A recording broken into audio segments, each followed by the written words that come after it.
Bon, vous savez presque tous ce qui s'est passé au Moyen-Orient.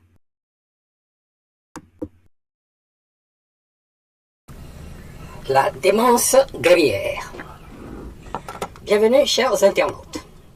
Cette sortie est au sujet de la vanité en relations internationales. Vous l'avez sans doute observé pendant que des frappes israéliennes se poursuivaient contre les Gazaouis. Les USA et Israël se sont engagés dans ce qu'ils ont maintenant nommé des 12 Day War, la grève de 12 jours, puis instauré un cessez-le-feu qui a ouvert la voie à, entre griffes, Pax Americana au Moyen-Orient pour l'instant. Chers internautes,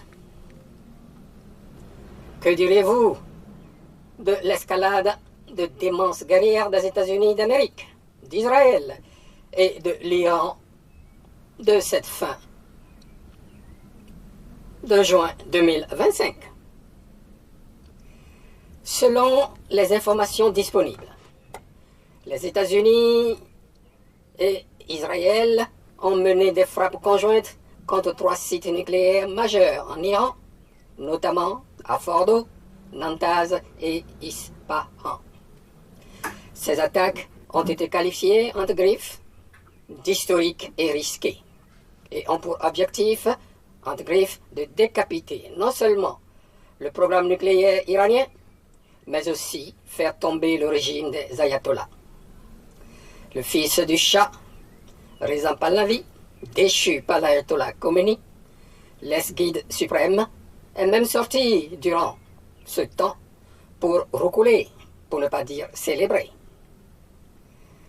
Pour ma part, j'y ai vu le parachèvement de l'objectif stratégique du premier mandat de Make America Great Again, de MAGA, c'est-à-dire de Donald Trump, en son second. Minus, moins, la déchéance du régime des ayatollahs. Sans doute remise à plus tard, due à la résilience et résistance. Il consistait à faire de Jérusalem la capitale d'Israël, ce qui fut fait, et de, entre griffes, buter les ayatollahs en décapitant leur programme nucléaire, taxé d'incompatible avec la sécurité nationale d'Israël. Une tête de pont de l'impérialisme anglo-saxon en particulier, et de l'Occident global en général, et bien sûr, prétendait-il, contraire au traité de non-prolifération de l'arme nucléaire. Une fausseté, répliquait l'Iran, contre le nucléaire civil et non militaire. C'est connu. La stabilité d'Israël est intimement liée à la déstabilisation de ses voisins. Liban, Syrie, l'Irak, l'Iran, et j'en passe. Toute sa stratégie militaire est fondée sur cette approche de l'ordre à domicile, c'est-à-dire en Israël, et le chaos par la force ou la ruse au-delà de ses frontières de 1948. Pour combien de temps encore cette stratégie de chaos chez ses voisins lui réussira?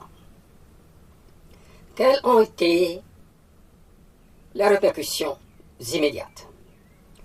Les conséquences de cette opération fourbe et non provoquée sont considérables.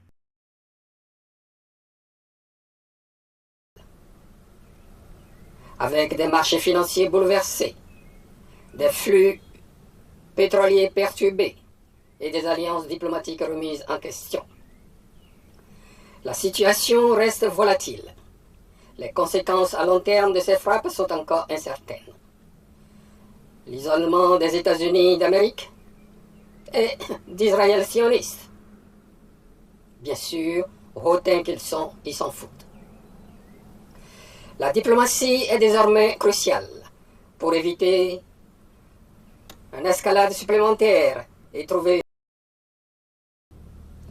Cette opération militaire effectuée en violation des traités et accords internationaux puis suivi de représailles par l'Iran jusqu'au Qatar, qui abrite une base aérienne américaine en Oudéide, ne pouvait qu'être qualifié de démence guerrière. Je me suis demandé à quand la coexistence pacifique au Moyen et Proche-Orient. Chers internautes, peut-être quand les protagonistes, les acteurs et autres proxys se résoudront à cesser d'être des vaniteux en relation nationale et donc prendre en compte le droit d'être considérés comme des faibles ou des minorités. À tort, respecter à la lettre et dans l'esprit le droit international, puis cesser d'être unilatéral, interventionniste, s'adonnant à la loi de la jungle, c'est-à-dire la raison du plus